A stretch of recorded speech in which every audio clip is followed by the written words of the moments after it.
Yo, the kids official sliding on the instrumental, Nordic combos, twist mental like forbidden.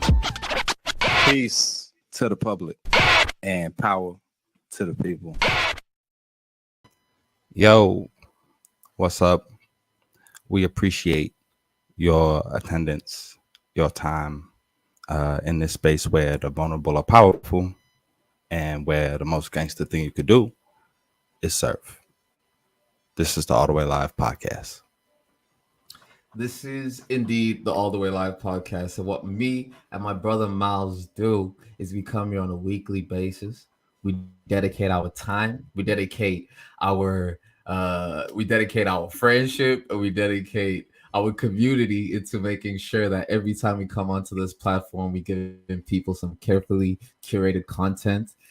We do it for a host of reasons. You know, the fact is, one, this is one of my favorite people to talk to in the world. So this week, bro, I'm even more excited because I feel like we haven't been able to get our usual chats on. Yeah, it's been a lot going on, not a lot of back and forth, but I'm happy to be here with you. Happy to be in conversation. Excited and I guess maybe a little anxious even for the conversations we got going on today. Definitely, man. We got a whole show that's curated. And you know, the main reason that we do this thing, man, is because we understand that people are going through it. We understand that people are going through it. We know that mental illness is at an all-time high. We know that depression is high. We know that we're losing a lot of brothers and sisters to depression, you know. So we try and be a space of positive energy. You come over here, you get that refuel. We give you things to sound smart around your friends with. Some stuff you can quote, you know what I mean? And we do it on a consistent basis, man. And it's a pleasure to do this thing with y'all again. Big facts, man. And y'all already know what's going on. Egot is in the building by way of Johannesburg, where my boy is way over there. We down a man though. Got to shout out our producer Hassan on the boards, who is not on the boards today. We doing this thing manual. We miss you, bro. But we'll appreciate to have you back next week. All y'all out there, bear with us as we try to handle this thing. Me and Zway again, you know, like old times. We'll see if we still got it. But yeah, that's big facts. Exeter is in the building. Chiswick is also in the building. We'll explain why and how a little bit later, but that's very exciting news. And of course, Chicago is in the building. This podcast is recorded on stolen land.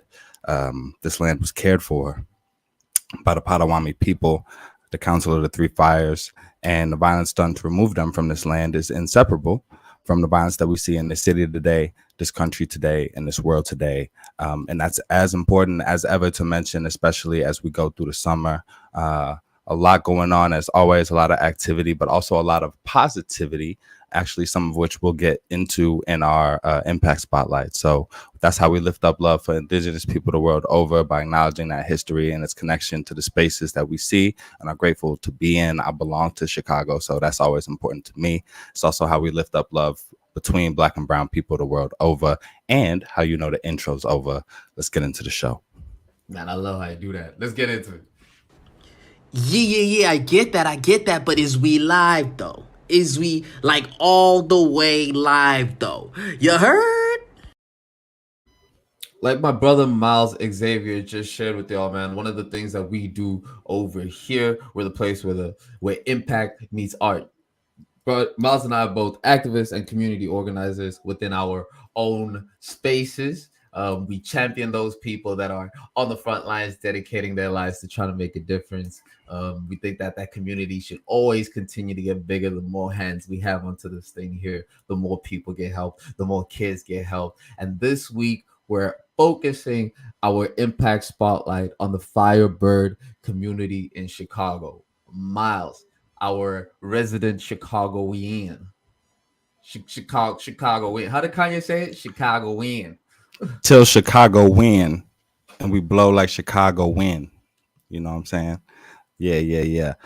It's always a pleasure to be able to big up the fam. You know what I mean? And we got some incredible things going on in connection with Firebird that I'll get into later. But first, a little background, a little context. They were founded in 1990. They're focused on connecting Chicagoans through the healing practice of glass blowing and the ceramic arts. So those two kind of fire-based arts are representative of reimagining and rebuilding in these communities that have been historically disinvested in, and they're trying to regenerate. And in these communities, evocative of like a phoenix, right? That's on their logo. So it's deep, man. I really mess with everything that they represent and that they stand for.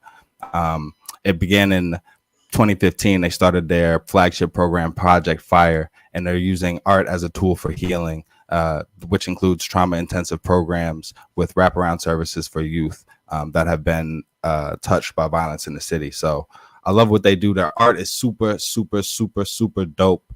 But yeah, man, just wanted to bring little one of the fam into the conversation. The whole art as a point of impact is so important because there's so much therapy that goes into the creative process. You know, it's an outlet to be able to express yourself. And we know because we say this all the time. We say, man, a lot of these kids have never been told they mattered. A lot of these kids have never been allowed to be able to share how they feeling, be given a hug. You know, a lot of them are walking around just having no one really having acknowledged them. You know, so to be able for Firebird to put together this type of program where they are trying to provide a creative space for kids, because some of the best creative stuff comes from the hood. You know, a lot of our favorite types of music, a lot of our favorite types of culture and things that come from the hip hop culture stems from these low income households, man. So shout out the Firebird community. What can we do to help them even further? I'm glad you asked. I didn't think you was going to ask. So you could donate. There's a lot of ways to get involved, right? They host events, they teach classes and workshop. They have free glass blowing for veterans. They have residencies in local schools. So they really, there's a myriad of ways to get involved, actually. So I would say look them up, check them out, firebirdcommunityarts.org. Take a class, man. Get involved. You can donate. Actually, we have some, like I was mentioning, we have some exciting stuff. So some of the folks that are in their Project Fire program are helping us create markers for the Chicago 1919 race riots commemoration. So actually, we're going to embed markers as reminders of not only the violence that happened, but the resistance and the ways that our history has shaped segregation in Chicago. We're going to embed markers into the concrete, and the markers are going to be made by folks at Firebird and Project Fire. So check that out. Check out that initiative. Go ahead and donate to CRR19 Firebird. Yeah, man, it's some incredible, exciting stuff going on. And I love how you framed how important it is for youth to have these opportunities. You know, if you've been watching the show for a little bit, you understand that my brother Miles here loves to do this thing where he'll say he's about to do something super cool and make it sound super casual. So I don't want it to get lost on people exactly what you said you're going to be doing, which is putting markers in memory of the Chicago race riots into the Chicago streets and in the city, literally putting a stamp on your city. Hey man, yeah, I'm a small part of an incredible movement to commemorate this important history. Shout out to Dr. Franklin Kozigay. Shout out to Dr. Peter Cole. Yeah, man, it's a movement to really take our history, allow our history to take up space. So shout out to DKs, the folks in the city that we are hoping to collaborate with. It's major for sure. Yo, Miles, today is not just any regular day, you know. We definitely enjoy coming over here. We definitely enjoy putting this content together. But this time around, you've been saying something that we have to always do. You said, Zway, there's no way we can have another conversation about women issues without having a woman on this show. You kept on saying that. You told the fans that, you know. And since then, I'd like to think we haven't done that, to the best of my knowledge. Yeah, to the best of my knowledge, to the best of our ability, we've tried to make good on that, and that's what we do. We try and show y'all that our word means something. So with that, take us there, bro. Let's go.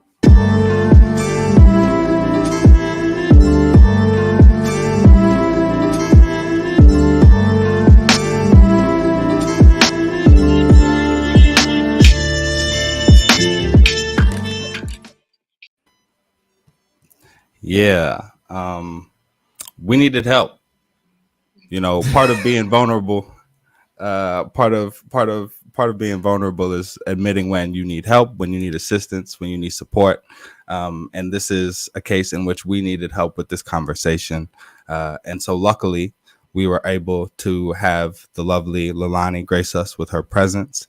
Leilani is a sexual health and relationships educator. She teaches young people ages 13 to 15 and trains teachers, foster parents, and after school program officers to also work through these conversations about sexual health and relationships. She's finishing her master's in sexual health and reproductive health in Chicago, writing her dissertation as her work focuses on the intersectional impact of racism on reproductive and sexual health on communities of color in the United States and the United Kingdom. And she also happens to be my partner. So shout out to the universe looking out for a brother. Leilani, thank you. My pleasure. Hi, everyone. Thank you for having me.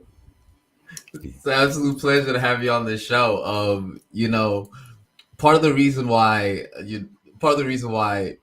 I think it took us a while to be able to get here is because we really wanted to do due justice in approaching this matter with a lot of intent. And you know, luckily for Miles, luckily for myself, you're one of those people who has such a wealth of knowledge onto this space, and you've always been so giving with information, especially when it comes to sexual health and that type of thing. So for us, it was, you know, it's cool to be able to shine that onto our platform. And this conversation around abortion is a great place to start because of some of the Roe v. Wade, the Roe v. Wade overturning leaks that came out, and what this conversation is where it holds today. So if we're starting at the top, when you think of abortion, what's the first thing that comes to mind to you?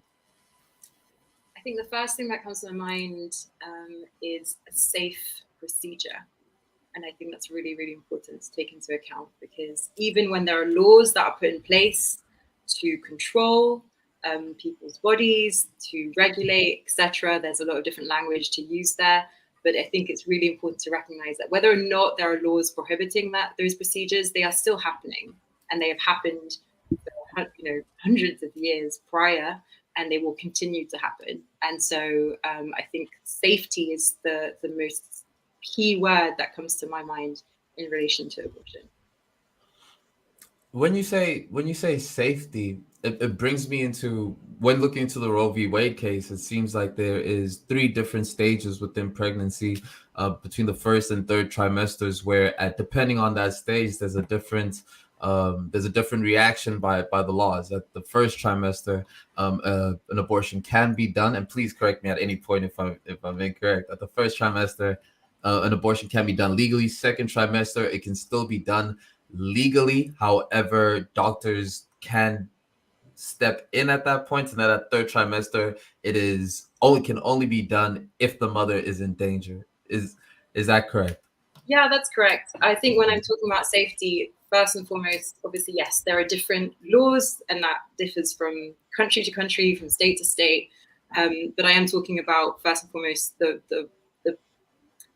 mother, which is a gendered word, but the person with the uterus is something I'm going to keep saying, and that's I know it's a mouthful, but the person who is having the procedure done, their safety. And that's not to say we're not, again, mindful of the emotional attachment to the word fetus, and people again translate into the word baby. But I think it's important, again, when we're looking at, first and foremost, the health of the person who needs to have the procedure for whatever reason.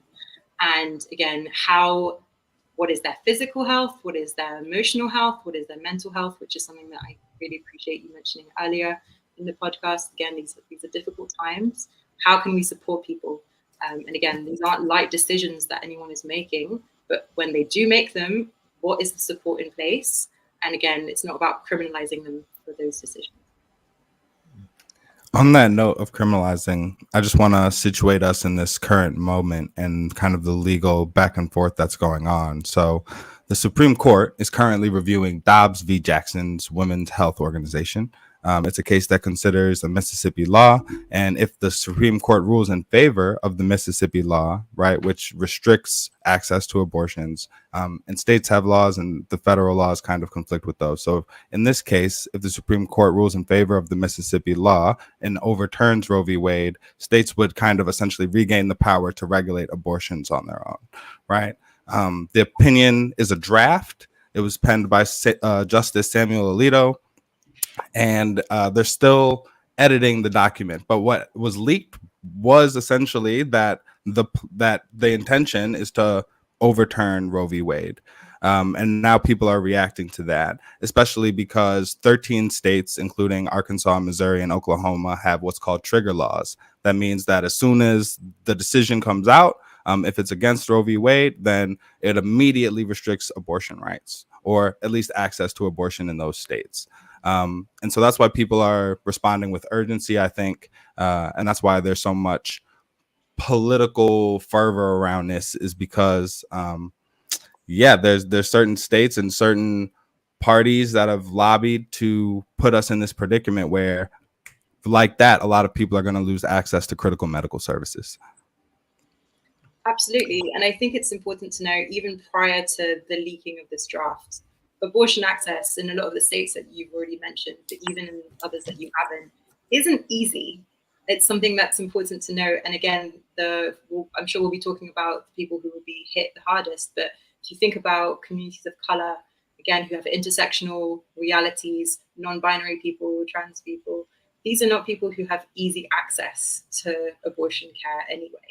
And again, we can talk about the financial ability to access abortion care, especially in this country. We're talking about transport access to clinics, etc. Aftercare as well, which is really important. We don't talk about that enough. We have to think about the fact that this is already not a procedure that is easy to have. And the fact that these laws are going to very possibly be put into place will make things infinitely harder. Yeah, you mentioned the folks that are going to be most directly impacted by this. I was going to ask you to dive in and say a little bit more about that, but I think Sway was going to jump in and want to make space for his comment too. Listen, I know both of us have just a full list of questions that we've been waiting to ask Lottie, but please go ahead. I'll jump in afterwards. So communities of color, as I mentioned, I think it's really important, as always, to think about the systems of discrimination, of oppression, of racism, white supremacy, patriarchy that impacts communities of color, especially, again, as I mentioned, non-binary people, trans people. These are people who are very much, always struggling with the transphobia of medical care, for example, and really, really struggle with that access on a day-to-day basis. I was also reading about people who don't have an American citizenship, for example. There are cases in Texas, I believe, I'm just looking at my notes, where people who are traveling over the border, for example, to Mexico to try and have access to abortion care, because again, Texas has some pretty stringent laws already in place, they have to show if they have citizenship status, which again reinforces, the policing of these bodies on so many different levels. So we're looking at, again, a lot of communities who, from a financial point, from a racial point, from a sexual, gendered point, who are struggling already and who will be very much continue to be discriminated. It does seem like that sort of that discrimination that you speak of is one of the things that activists who are against the legislation keep pointing towards, is that there are burdens that are placed in these restrictions that make it difficult for access, like you put. So in looking at Planned Parenthood versus Casey, which is essentially, to my understanding now, the prevailing standard of how abortion laws are set upon. There has been talks of the fact that it does place a difficult to access and a burden, but on the other side, they would say that those roadblocks that they've put in place are for the safety of the mother. So where does one land in this space where there does seem to be people on one end who are saying it it's more difficult because it's supposed to be safer. People on the other end saying it's way too difficult, and it makes access less to some people.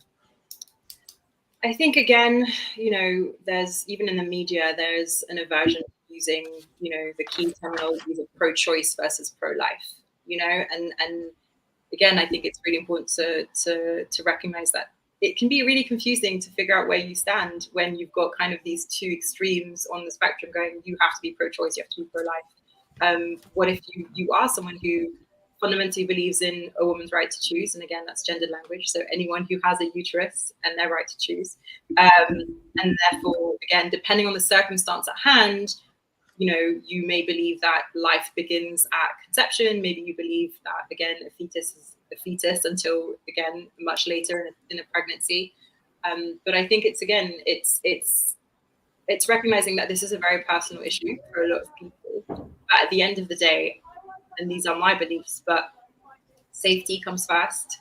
The ability to choose, I think, is important. And to recognize that there's a lot of arguments around, if, for example, if someone is pro-life, are we respecting the right, the autonomy of a person with a uterus's body and their right to choose and to make decisions safely for themselves versus, kind of highlighting the rights of an unborn fetus, child. But that argument to me doesn't always stand up very well when there are children who are born, to use the example of the United States, and who don't even have sufficient access to baby formula, and who are voting, who are the people who are in elected offices voting against access to that baby formula, or even making the argument that anyone should give birth and then someone can be adopted. There are 400,000 children in care right now and waiting for homes, and they're not getting the support that they need. So I think, again, there are so many very, very emotional ties to this conversation, and it's about making space for that.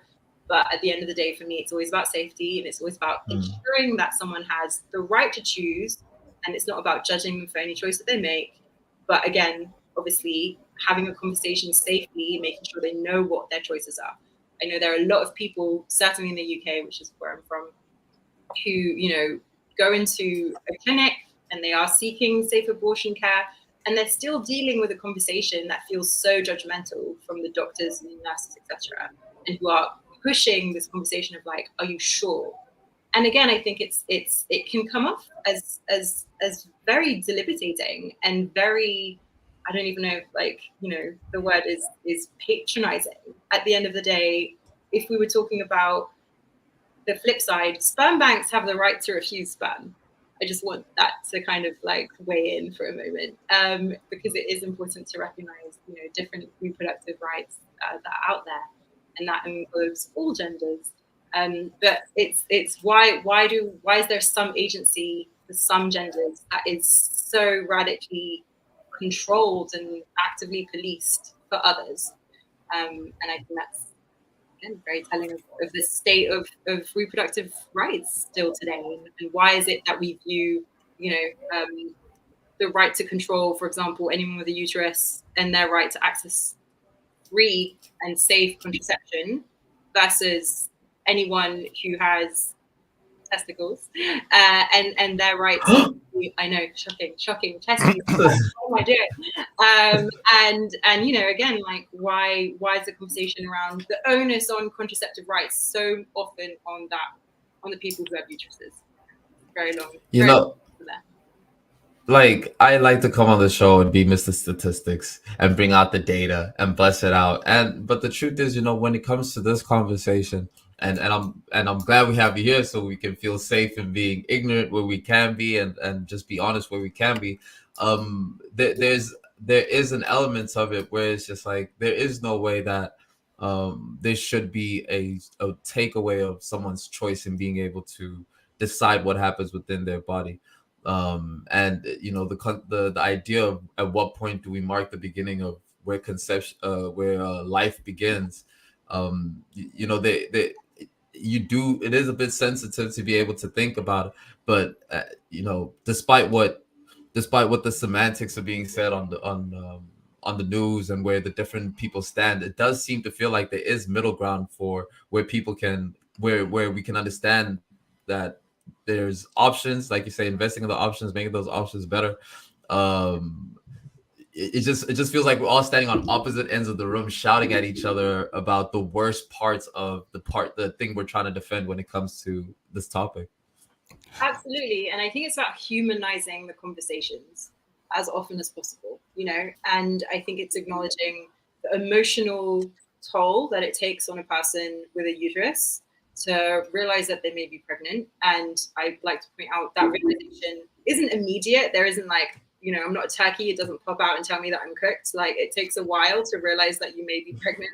Welcome for that metaphor. But it's really important to recognize that contraception may not work. You may not have realized. Shout out, I mean, I'm a sex ed teacher for a reason, but you know, if you're on any form of antibiotic, your hormonal contraception does not work. There's a high probability of that. It's important to know that.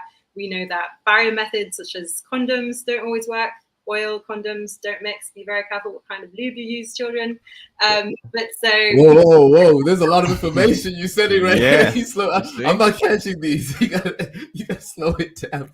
Please say those again one more time for everybody else. So if I'm talking about that window of time when you might not realize that you're pregnant, right? And again, realizing takes a while because you may, for example, be on a form of hormonal contraception, which are most of the forms of contraception that people with uteruses have to take in order to regulate their cycle, prevent pregnancy. Okay, so it's important to know that when you're on any form of antibiotics, that kind of mess with your hormonal contraception, and that's not something that people always know. For example, if you're moving around countries and time zones, if you're not taking that contraception, if, for example, taking a form of a pill, if you're taking that orally every single day, time zones can mess you up. I think it's just really important to recognize that no form of contraception is 100%. And if we're talking about barrier methods, which is what we call forms of condoms, that can be internal condoms, external condoms, please be mindful of the fact that if you use any products that has oil in it, so whether that's oil-based lubricant or if that's, for example, lipstick, because that's important to recognize that might come in contact with a condom at some point. Or, for example, if we're talking about, you know, people being like, I'm going to use coconut oil because it's so good for the body. Please don't do that. Because any form of oil that has contact with a condom can make it split. And so these are all things that I dedicate myself to teaching, but especially as, you know, whether you're a young adult or, you know, an adult now, most of us haven't had the comprehensive sexual health education that we needed. And so we are constantly, and I count myself in this, constantly catching up with that information. So it's important to know that there are many reasons why, if you are on contraception, it might not have worked. And if you, again, didn't think of having contraception, or if you forgot it, whatever, if you had any form of unprotected sex, it might take a while to realize that you are pregnant. And so coming back to my point, it's important to recognize the emotional toll on someone who may have just realized that they are pregnant. And obviously this is something about, okay, what do I do now? Am I in a financial place? Am I in an emotional place? I think it's important to recognize, am I in a mature enough place to have a child? You know, like, again, all the realities of that conversation. But let's, as much as possible, also make space for whomever might, you know, be the sperm donor of that interaction. How do they feel in that moment? And again, humanizing that space as much as possible and creating safe spaces for people to have conversations about anything that, you know, people feel strongly about is difficult. But I think it's really, really important for us to try as much as possible to facilitate those conversations. Well, as a potential sperm donor, I appreciate you acknowledging our role in all of this, and I want to come back to that. But I also really appreciated you kind of making space for the lack of knowledge and acknowledging that part of that is the system, and kind of an intentionality or a taboo around not talking about sexual and reproductive health. Maybe the thing we're most united in across these conversations is like confusion, and not knowing. So Zway, you mentioned data. I actually stumbled across some of that in researching for Stumbled Upon, and found that in the United States, only 19% of respondents correctly understood that giving birth is less safe than having an abortion. 31% of respondents weren't sure whether doctors who provide abortions are licensed medical professionals like other doctors, and they are. So there's a lot that we don't know. And that's kind of held true over time, like on a lot of different issues, including like racism and LGBTQ plus rights. People's thoughts and ideas about it have shifted a lot over time, but the ideas about abortion have held steady for a really long time. Across like different who's asking the question, whether it's political, whether it's for science, like people kind of have this even keel thought, and it doesn't reflect these two extremes that we've been talking about, right? The majority of people in the United States, at least, and I want us to get into like kind of comparisons with other spaces as well, but they want legal access to abortion with restrictions, right? For especially for health and consent reasons. And so, Zoe, again, what you were saying before about us not wanting to see this middle ground, whatever data we've been able to capture does suggest that there is more of a middle ground than these two extremes. And it's interesting to me that we can't see ourselves past these stances we've decided to put in the ground. So it's really tough. And I feel like I don't know. I guess this is where I'll turn it to Lil to tell us a little bit more about kind of parallels in the UK. Do you feel like it's as politicized? And do you think some of what we've seen, the conversations and the legislation, will affect things across the pond? So I think that's a good question. I don't know if I would say it's as politicized, but I wouldn't ever say that it's not as emotional a topic. I think it has been politicized massively in the United States. I think, again, the UK has a different history of even, for example, our religious history is very different. And I think there is, again, a correlation still in terms of how faith-based communities feel very, very strongly about abortion care. And we can get into that a little bit. But I think that has impacted how, again, abortion rights have maybe viewed differently in the UK. I still want to be very clear. There is no country that I know of that has perfect abortion care laws. So I've just been studying in Scotland, and if I use Scotland as an example, Scotland at the moment, again, is at the forefront of a lot of great things. They have a very comprehensive sexual health education, which is ahead of England. But at the same time, they don't quite have the same level of abortion care. So that is to say, let me just check, that they don't have the same health boards. So that's right. They don't have sufficient health boards to cover abortions up to the legal limit, which means since 2019, 170 Scottish women, which is to say about one Scottish woman a week, have had to travel to England to receive sufficient abortion care. And so again, we're looking at countries who you would hope from a developmental point have the sufficient resources and don't. But at the same time, the UK, which is to say Wales, England, and Scotland, still live under this Victorian law, which requires that any person with a uterus wanting, needing, requiring an abortion needs that to be approved by 2 different doctors. And that has to be done in good faith, which, by the way, from a legal standpoint, can be interpreted in a great many ways. And I'm laughing, but it's not funny. And needing 2 doctors is problematic because, again, those who are pro those roadblocks will say, no, that's needed. That's how we ensure that someone isn't, jumping to conclusions and therefore decisions, which again, I think is very patronizing. But when you're looking from a pragmatic and practical reality, needing 2 different doctors is complicated, especially when, we're very lucky we have the NHS, the National Health Service, which is essentially ensuring free healthcare in the UK. But it's a very busy system. And take into account the fact that we're still in a pandemic. It's a very overwrought system, and that means it's very, very complicated to need 2 different doctors to ascertain whether or not the person who wants this procedure is making the right decision for themselves. So again, there's no right model. I will still say it's something that needs to be evolved and needs to be addressed. Equally, in Scotland, they have a huge problem with protests outside their clinics.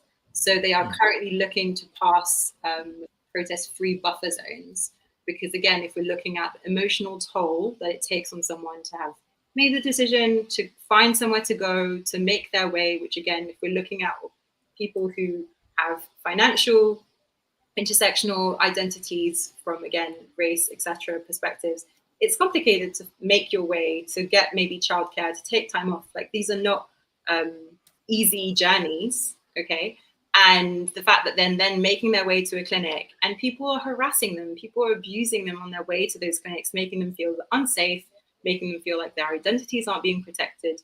This isn't okay. And I know this is a problem that exists across the world, but certainly in terms of UK laws and the human rights that we try to embody, that's not okay. So Scotland is looking at passing that, but things aren't perfect. So that's so insightful. That's so insightful, and I like that because it now allows us to actually start to look at the person that's actually going through that process and what they're going through. And it touches on a question that we just got in the comments section. Shout out to Tony for asking it. He says, what are the best ways to help the second party, partner, or community around the person if the person has decided to get an abortion? How can we help support the individual who's going to be undergoing the act? That's a great question. I love that question. I think, again, it's really, really important to humanize the reality of that lived experience. So in terms of support, emotional support is really, really key. It's about, to me, checking in with that person, asking them, first and foremost, what kind of support do they feel they need? That conversation, if they can have it, if they're willing to have it, is important. And then again, I think it's thinking about what is that journey going to look like for them. If we're looking at, again, even the practical elements of, how is that person going to get there? Do they need help getting there? Do they need help coming home? For example, in the UK, you get asked if someone's coming to get you from the clinic to help you get home. I think that's really, really important. Do they want you to wait in the waiting room? Things like that. If not, again, are they willing for you to come in and help them after the procedure and look after them? There are some amazing local abortion funds if we're thinking about more like a second party, maybe people who don't know, who is part of the community. Planned Parenthood does amazing work, but they are a national program and organization, and they can't be everywhere. And they certainly can't fund abortions for everyone. So I really, really recommend try and find your local abortion funds, because those are the community-based, grassroots-based community organizations who are aware of what's going on the ground, again, who will hopefully be able to help people who are, again, in terms of intersectional identities, have the most need for that assistance, and be able to kind of give a little bit of a blueprint of what the local procedures may be, what are the local clinics that are safe to go to, again, maybe who don't have protesters outside, things like that. Well, as you share with us some of the things that we can do and maybe make ourselves aware of, I wanted to share some resources that you provided for folks to check out. And also that question leads me to think about our role in this as dudes. And as I think about a lot of the hot phrases that have floated around this conversation, I think there's a confusing narrative where this is being framed as a women's issue. But I think I would say that this podcast has a consistent track record of advocating for men as caregivers as well, right? And so part of the responsibility and role of being a caregiver is being involved in these conversations. So, and knowing, right, about your rights and about how we can work together to support access and freedom of choice. And so when you hear things like, if you don't have a uterus, shut up. I would love, Lil, for you to just kind of illuminate your perspective on what that really means. So again, these these expressions are so often, about interpretation. So to me personally, I think it's about reiterating that it's not about controlling a person's body. It's about ensuring that they have the ability to make that choice safely. I can give you a little bit of a sex ed moment, but when I teach about consent, which I think is really, again, important across the board, we talk about the ability to make a choice safely, the literal yes or no. We talk about the dynamics of power that might be impacting that person in that moment. And I mean that positively as well as I mean that negatively. And again, we talk about, what are the circumstances in terms of ability? So that can be physical, that can be mental, all of those realities. And so, I mean, truly, what are the different influences that impact someone's ability to make that choice safely? So that is the element of please don't control someone's body in that way. But I think it's really important, as you said, to recognize that this is an all gender issue. And so as people who identify as men, like it is really, really important to acknowledge that this is an issue that impacts you, right? And I think we've seen that a little bit. I don't know if anyone's been kind of keeping an eye on the protests that happened after the leak, but it's the most we've ever seen men represented in those protests, which was wonderful to see. But please think about how, again, if you are people who identify as men, for example, if suddenly whomever you may be having sex with turns around and goes, I may be pregnant, and they don't have the ability to have a safe procedure, how is that going to impact you? And you do have a responsibility there. You have an element of accountability, which is important. And hopefully you can have that safe conversation with that person, be like, this is what I would prefer, absolutely. But this is something that impacts you. And I think it will be really, really important to recognize what those consequences may be once this law is overturned. Speaking of consequences, there are a lot of consequences beyond the right to abortion that might be affected by this, right? There's access to contraception, and even some other. We're getting to this place where the Supreme Court decision is aligning us in this direction where you only have a constitutional right if it was agreed upon by like 7 white men in the 1700s. And that puts a lot of other things at stake. So before we close this conversation out with some things that people can do again and remind them of some ways that they can reach out and get involved, Lil, can you kind of outline for us a little bit of those other implications that this might have? Absolutely. So I'm just going to read the legal bit for a second. So the legal principles that the Supreme Court said in 1973 are the basis for the right to abortion are the same ones they relied on to recognize that other rights are not explicitly noted in the Constitution. And when we say not explicitly noted, we are talking about, like you mentioned, contraception. And so I think in this moment, I'll be like, look, Plan B is something that I think is going to come up very quickly. It won't be contraceptive access isn't part of Roe v. Wade, but I'm saying it's going to be like a landslide. And so Plan B, which a lot of people know to kind of more colloquially call morning after pill, the sex ed in me is like, please don't only call it that, because it's not something that you can only take the morning after. You can take it up to, depending on the pill, 72 hours. But a lot of people still call it that. That is not an abortion pill, by the way, and that's important to know. It is something that prevents ovulation or delays it, so it's not qualifiable as any type of abortion procedure. But so I believe truly that contraception will be affected. There will be impact on that. I think IVF will come into play as well. People who may not be able to conceive, naturally. I think again that will be very complicated for a lot of people. And again, if we're looking at the rights that are not explicitly noted in the Constitution, we're looking at a variety of different rights that have, again, from a societal evolution come into play. So we're looking at LGBTQ plus rights, absolutely. Same-sex marriage was passed in 2015 by the Supreme Court. And I think, again, that 7 years is not, constitutional history by any means. So I think that can be easily overturned. Interracial marriage would be another one, which became legal in 1967. And actually, I've got contraception became legal in 1965, which again is very recent if we're thinking about the span of history. So again, I think it's really important to acknowledge that legal precedents occur and then things get very scary very quickly. And I'll just jump in for one other point that I wanted to make regarding just kind of legal care. Once abortion care in different states becomes illegal, things like data and your privacy come into play.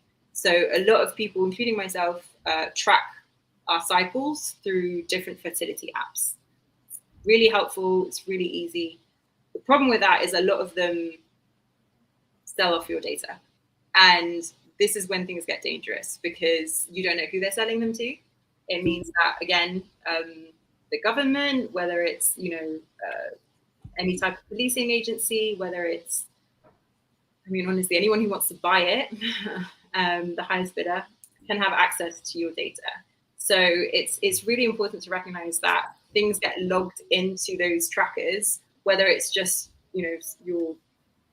your menstruation cycle. Once you get pregnant, obviously your period isn't coming in as regularly, if at all. And so that will be easy to track and ascertain. It's not like you're logging in necessarily that you got pregnant, but it's the fact that on a data tracker, it will be quite visible quite quickly to see that. And that means that, again, if you have then had an abortion, someone can go and say, well, we can track this and we can say that you have, and therefore we can criminalize you. So it's important to recognize that it's not about scaring everyone in terms of please don't track your cycles, because it's important to. But there are apps that have much more encrypted privacy realities. And for example, I know that I was looking up, I think Google, any kind of Apple Health app as well, which I think does track that cycle. That is safer. I know it's not ideal. There's some cringes that are coming up. It's not ideal. And it's, one of the recommendations I was reading was just like, do it on paper, which we may not always want to do. I don't trust myself with an Excel spreadsheet. So I think it's just important to know the risks and then as much as possible do your research. But I will say it was scary for me to be like, that's the app I use. That's not great. That data isn't safe now. Was it ever? But more importantly, now whose hands they can afford?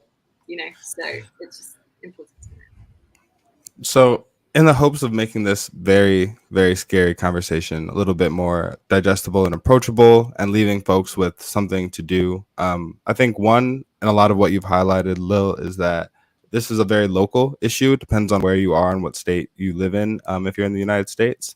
So I'll share this map right quick so folks can get an understanding. Check your state out, know what the status is. And then if you want to express your support, you can tap into your local reproductive rights, justice, and health community. Ask them how you can be involved. There are people doing the work already, I promise you, near you. So you can donate to your local abortion fund and other practical support organizations. Check out your local ACLU. They are working to protect access in states that don't have abortion restrictions so that people who do can travel to those states and are able to get care quickly.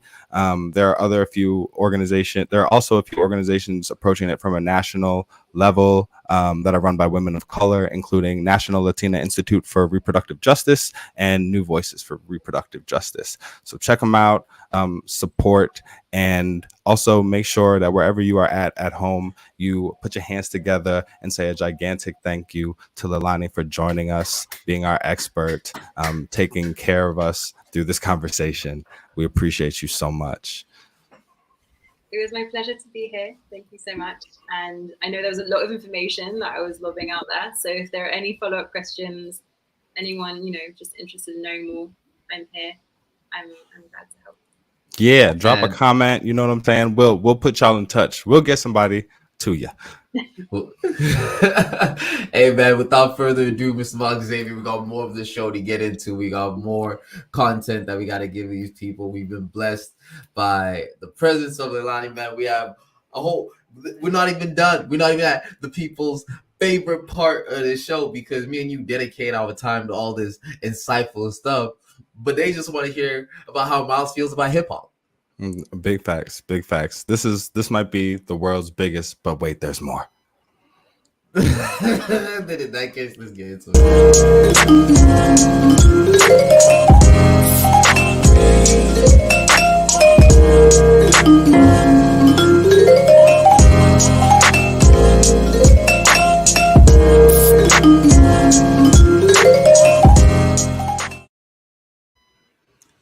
Hey, Miles, at this point, it pretty much just seems like we have it out for Elon Musk. Is what it seems like, and I don't like the fact that Musk news just is so content worthy every time it comes up on this show. And here we are again, another week.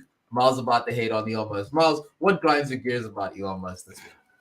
First of all, Musk news is nasty. in any context, Musk news is gross, fam. So check this out, man. And I don't know why our man keeps popping up, but where there's smoke, there's fire. He always in the middle of something. That just tell you what type of person he is. And as a billionaire, when you're always in the middle of stuff, you can mess a lot of stuff up.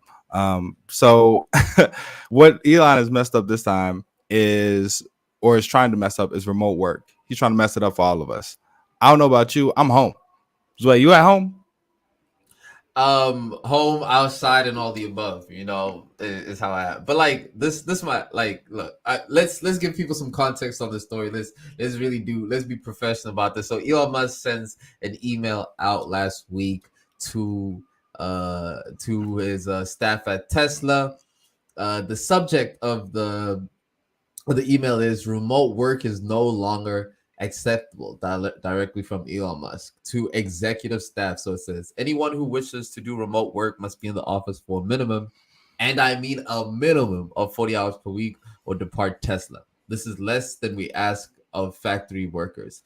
If there are particularly exceptional contributors from whom this is possible, I will review and approve those exceptions directly. Moreover, the office must be a main Tesla office, not a remote branch office unrelated to job duties. For example, being responsible for firm and faculty human relations, but having your office be in another state. Thanks, Elon. Those of us who have had any experience at all in the corporate world know that this is a spicy email. That joint is hot. I've definitely seen this one before. It's a lot of big words in it. You know what I'm saying? The language is deceptive of how heated this man is behind the keyboard, right? When he put in parentheses, and I mean it, like, oh man, that's a lot, bro. So basically what he's saying, he's fed up. He wants people to come back into the office.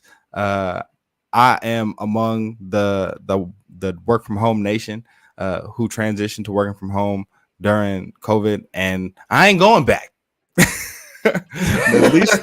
at least not all the way, right? So I'm probably 3 days a week in the office, 2 at home. Kind of depends on how the week is going and what meetings I have to get to. But I deeply appreciate the productivity across the board that I'm able to accomplish when I get to work from home. And I think that is the sentiment that a lot of folks around the world really are feeling, and there are some companies that are pushing back. I think the really interesting thing here is that Elon Musk is often thought of or framed as like a forward thinker, and this is a little bit this is kind of cantankerous old manish of him to say this. I think if you're viewing it from the perspective of where work is going and the capabilities we have. Nah, bro. Nah, I don't think it's a matter of it being cantankerous. I think like there's a high possibility. There is a reality where the work that is required for this business to conduct in a way that fits the leader has to be in a certain manner. So figureheads like your Musks, who are these single authority figureheads, the buck stops here type dudes. The system works according to what his preferences are. And I do know that there are some bosses that their preference of being able to work at an optimum is by seeing everybody around them. A lot of these dudes is lonely. A lot of these dudes are sad. A lot of these dudes don't have no friends, and like that's also a bit of a part of it. But with it's to a certain extent, it's like this, right? If I built this thing this way, I built this brick by brick. You know what I mean? So when you come in here, you can do it exactly how I said you should do it. So on one end, man, I think we like to villainize Elon Musk a little bit, man. But like I'm positive that in either my future or your future, an email like this will have an email of this sort of spiciness might have to be sent out. I don't disagree with that. I think sometimes you gotta be able to put your foot down, but you gotta pick your battles as well. And I think this is a case where I feel I can understand him being as dedicated as he's dedicated. But if you're Elon Musk, is it fair for you to expect all of your other employees to care about Tesla as much as you do? Like, if I'm Like, paying them, yeah. I guess, but if you're, I think this illuminates like a blind spot that he has, because if that's not what's in demand, then you're gonna lose mad talent, right? If people are saying like, "Yo, I want to work from home," and there are multi-million-dollar companies, billion-dollar companies that are offering that as an option, then sure, Elon Musk can set his rules to be as rigid as he wants. But I think you deprive yourself of top talent that's going to go somewhere that's going to allow them to operate the way that they want to operate, in a way that, I mean, there is data out there to show that we've been more successful or been as productive, if not more productive, since coming home. So I'm glad you touched on that statistic of being more productive. So there's a book called Remote Work Revolution.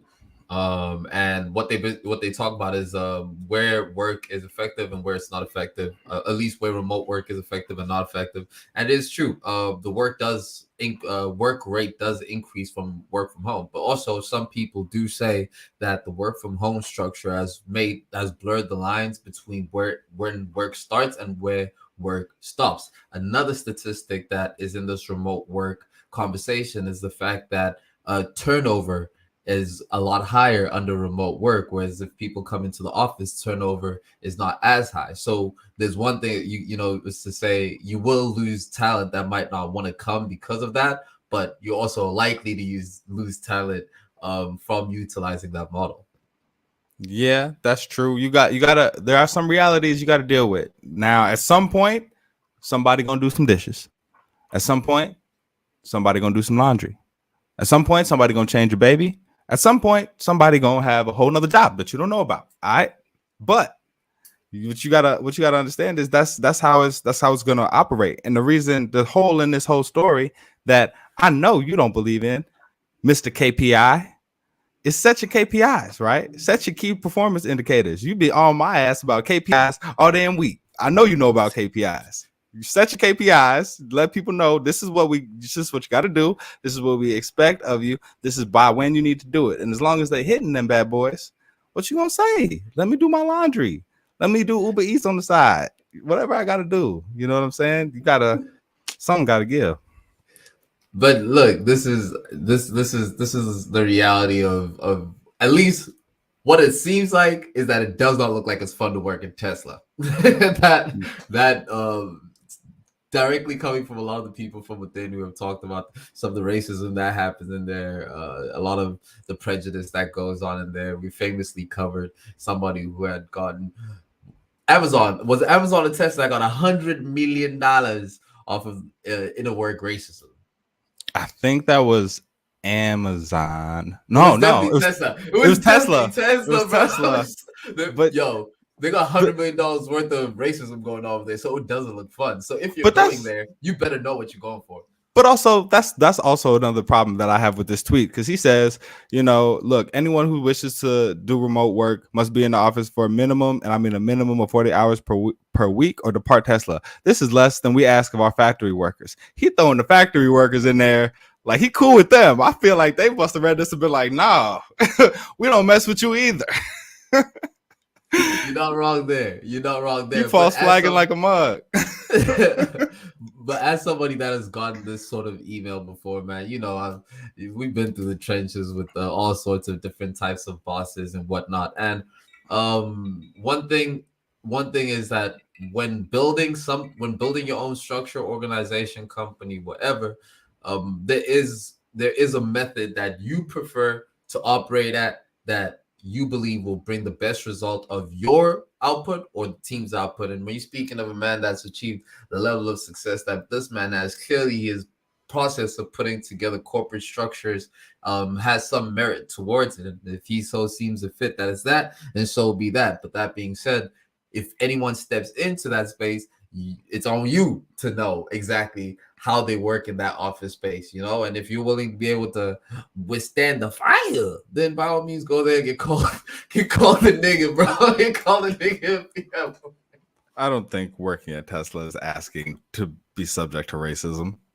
The court would literally say otherwise. Yeah, bruh. Yeah, well, we know for a fact that the court be saying some wild stuff. So check out our last segment.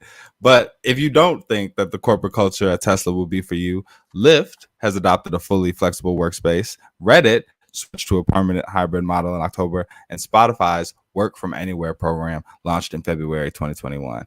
So it's just funny to me that the dude that just bought Twitter is showing himself to be so against the trend of where his competition is going. But hey, man, if it produces, I ain't even gonna say that. I ain't even gonna say if it's successful, I'm with him. We ain't with you on this one, Elon.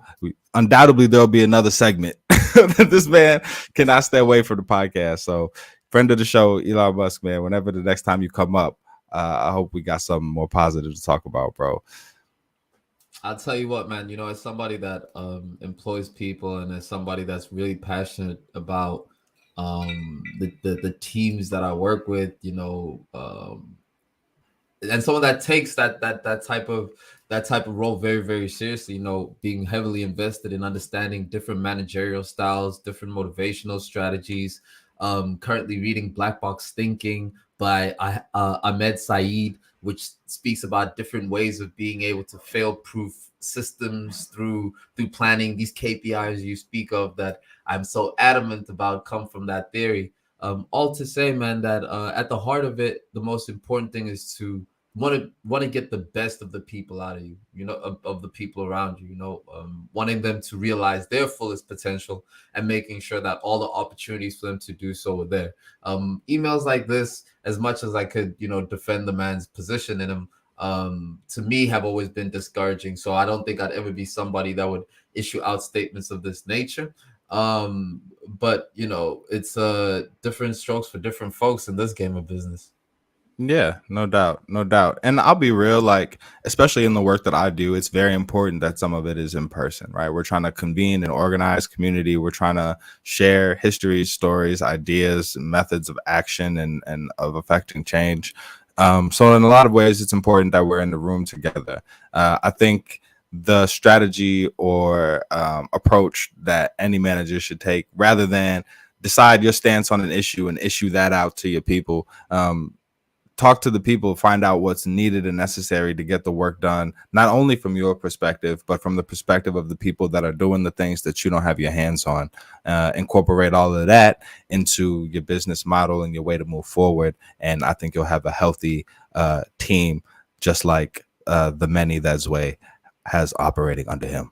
You know what I'm saying? And I'm fortunate in that in many of these teams I get to do work alongside my brother Miles Xavier. And one of our most favorite things to do, man, is come here every week to talk to y'all onto the show. So thank you to everyone that's in the comment section. Thank you to everyone that's busy watching us. Thank you to the conversations that y'all give us when we're not in this space. Thank you to those that feel invested in this, you know, and want to be able to share this experience with us. We appreciate each and every one of you. Me and Miles, we spend hours at a time reading about all sorts of different laws, Roe v. Wade, Planned Parenthood versus Wade. You know, we getting deep, we getting technical. Yet the people want one thing. they see this one particular part of the show is clearly the crack that they keep coming back to. Hey, man. Hip hop. Let's get serious. Let's get serious. Let me go get my bandana and we can get into it.